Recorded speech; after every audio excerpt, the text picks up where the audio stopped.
আচ্ছা, যোগেনবাবু, চারুবাসনার পঞ্চম বর্ষপূর্তিতে আপনারা অনেকগুলি প্রকল্প নিয়েছেন এই মুহূর্তে দাঁড়িয়ে।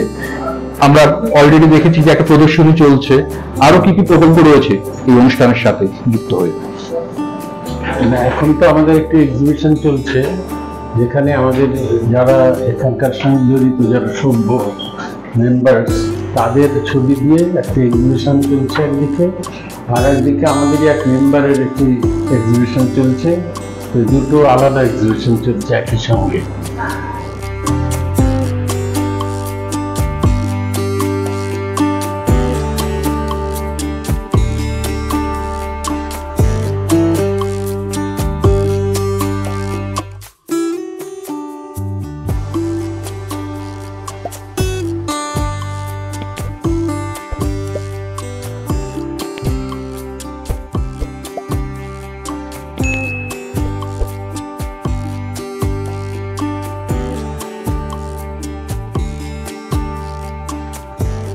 আচ্ছা, অভিজিৎ বাবু, আপনারা যে শোটি করছেন, আমি প্রথমেই জানতে চাইবো সামার ড্রিমস নামে শোটি, গ্রীষ্মের শো বুঝতে পারছি, summer show, but summer dreams কেন হচ্ছে এখন এই শোটা?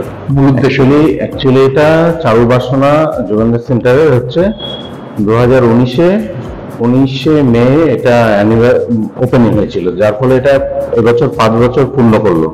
5 বছর পূর্ণ করাতে এটা হচ্ছে আমরা এই 5 বছর পূর্ণ হওয়া উপলক্ষে অ্যানিভার্সারি হিসেবে এটা আমরা হচ্ছে একটা শো এর আয়োজন করেছি, কিন্তু খুব সামান্য আর্টিস্টকে নিয়ে। সবাই তো এখানে পারেনি, যেহেতু গ্যালারির সাইজ ছোট, সেই জন্য যোগেন্দ্র ডিসিশন হচ্ছে অল্প কয়েকজন আর্টিস্ট নিয়ে শোটা করো। আর এই টাইমে হচ্ছে সামার ড্রিমটা আমরা হচ্ছে, সেই কারণে মেনলি এই শো। এখানে মোটামুটি যোগেন্দ্রও ছবি আছে, তারপর তাপসদা আছে, বিভিন্ন মোটামুটি 11 জন শিল্পী। আর যোগেন্দ্র এটাকে এই চারুবাসনাকে তৈরি করেছে শুধু সিনিয়র আর্টিস্ট হিসেবে না, এখানে ইয়াং জেনারেশনকে একটা সুন্দর প্ল্যাটফর্ম দিতে পেরেছে, এবং যার ফলে ইয়াং জেনারেশন এখানে অনেক দুটো গ্যালারি আছে, পরপর অনেক সুযোগ সুবিধা পাচ্ছে এই সব গ্যালারি দুটোর জন্য। তো এটাই যোগেন্দ্রের টার্গেট ছিল যে সবাই যেন এগিয়ে আসে, ফিউচারে হয়তো আরো কেউ এগিয়ে আসবে এসব। তো অভিজিৎ বাবু, আমি দেখতে পাচ্ছি আপনার দুখান কাজ আছে এখানে উডকাটে, ঠিক আছে? তো অভিজিৎ বাবু, আপনার সম্পর্কে আমি জানতে চাইবো। অভিজিৎ বাবু, আপনার মানে পড়াশোনাটা গভর্নমেন্ট ডাক কলেজে পাস করেছি 1997। আমি ছবি আঁকি, কিছু উডকাটও করছি। আচ্ছা, বেসিক্যালি আমি পেইন্টিং এর, বাট আমি উডকাটটা করতে ভালোবাসি। উডকাটে, আচ্ছা, এবং বেশ বড় সাইজের আমি উডকাট গুলো করি। আমার 8 ফুটেরও আছে কাজ। 8 ফুটেরও আছে? 8 ফুট আছে, 5 ফুট আছে, বড় বড় কাজই আছে। আচ্ছা আচ্ছা। তো অভিজিৎ বাবু, মানে কাজের এখানে মানে বেসিক্যালি বিষয়বস্তু হিসাবে কি পছন্দ করেন?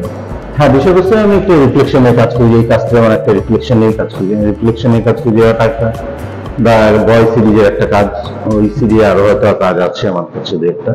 রিফ্লেকশনের দু একটা কাজ এখানে গ্যালারি ছোট হলে ছোট কাজ ডিসপ্লে করেছি।